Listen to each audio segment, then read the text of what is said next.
1857 की क्रांति की तैयारियां झांसी में भी शुरू हो गई थीं।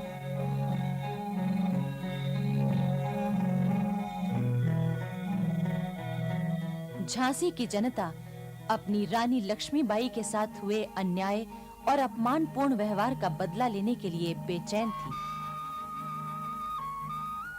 रानी महल में हर रोज गुप्त सभाएं, मंत्रणाएं हो रही थीं। आखिर 4 जून 1857 को झांसी में 12 नंबर देसी पलटन के हवलदार गुरबख्श सिंह ने विद्रोह की तलवार निकाल ली। क्रांतिकारी सेना ने तोपखाने और खजाने पर कब्जा कर लिया।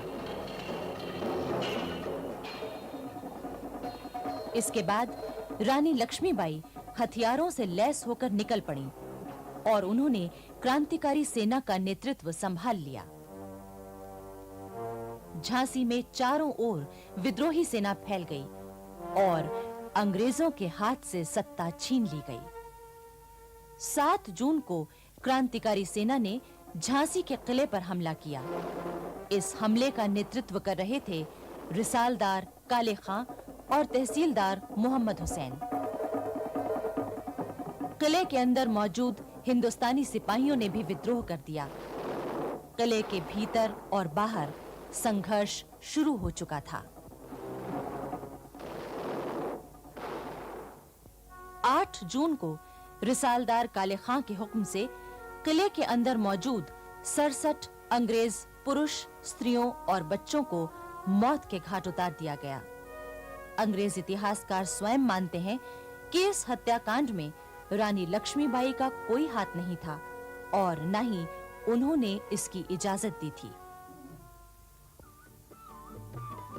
8 जून 1857 को झांसी कंपनी सरकार के चंगुल से मुक्त हो गई।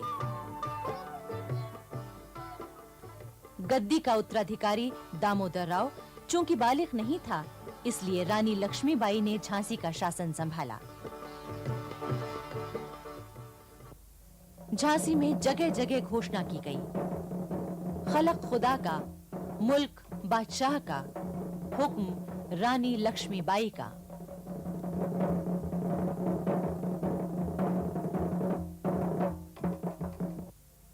रानी लक्ष्मीबाई ने बड़ी सूझबूझ और समझदारी से शासन संभाला। वो दरबार में एक विशेष कक्ष में बैठती थीं। उस कक्ष के बाहर सोने के काम की चिकें पड़ी रहती थीं। द्वार के बाहर 2 द्वारपाल चुस्त पोशाकों में खड़े रहते। दीवान लक्ष्मण राव राज्य के आवश्यक कागज पेश करते और रानी उस पर अपना निर्णय सुनाती। रानी लक्ष्मीबाई की पोशाक भी पुरुषों जैसी हो गई थी। वो पाजामा और गहरे नीले रंग का कोट पहनती थीं। टोपी पर एक सुंदर पगड़ी बंधी रहती थी। कमर में जरी के काम का दुपट्टा बंधा होता और उसमें एक तलवार लटकती रहती। उसके साथ ही दमिश्क की बनी नक्काशीदार चांदी मढ़ी पिस्तौल भी लटकती रहती थी।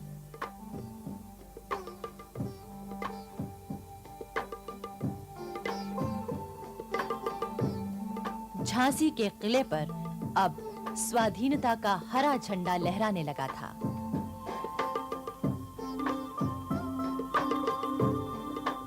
रानी लक्ष्मीबाई ये भी जानती थी कि उन्हें झांसी की आजादी की रक्षा के लिए हर वक्त तैयार रहना चाहिए।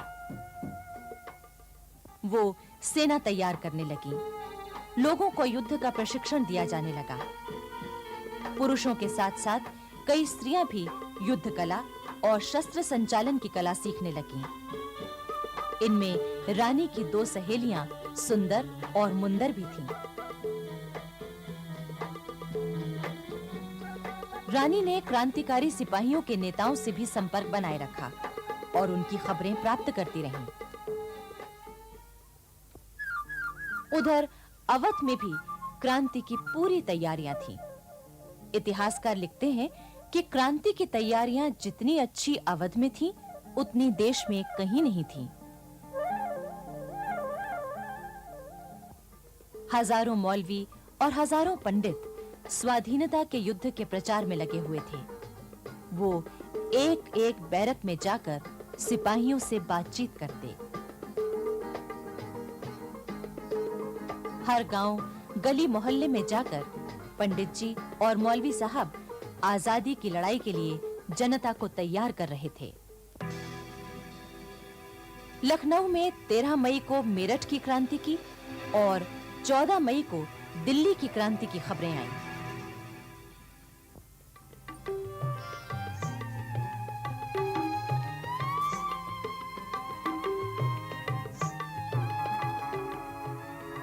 सर हेनरी लॉरेंस लखनऊ में पूरे अवध का कमिश्नर था।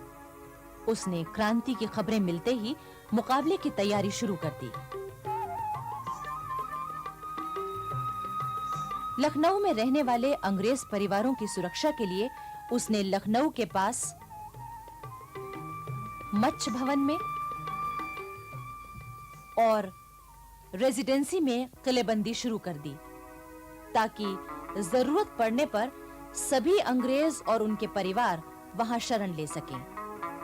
अंग्रेज महिलाओं और बच्चों को तो वहां पहले ही पहुंचा दिया गया था। 30 मई 1857 की रात ठीक 9 बजे तोप छूटी। क्रांति आरंभ होने का यही संकेत था। 71 नंबर की पलटन सबसे पहले बंदूकें लेकर निकल आई। उसने अंग्रेजों के बंगले जलाए और जो भी अंग्रेज मिले उन्हें मार दिया गया।